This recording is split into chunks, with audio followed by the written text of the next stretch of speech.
Wewe ndiye Mungu muweza wa yote, na wewe ndiye uliyeumba mbingu na nchi. Hivyo huwezi kushindwa na jambo lolote Bwana.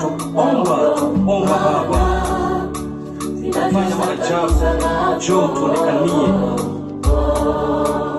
Ni wewe uliyefanya yasiyowezekana yakawezekana. Fanya maajabu, fanye mioyo ya watu ikuelekee wewe.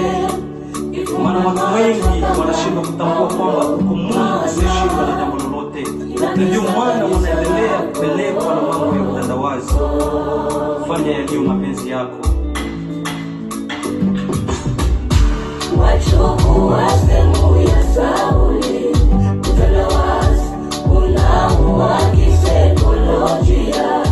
Utandawazi wachukua sehemu ya Sauli, utandawazi unaua kisaikolojia. Utandawazi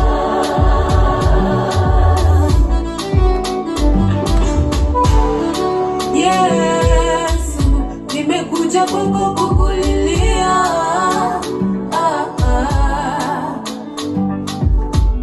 Maana vya dunia vimenisonga.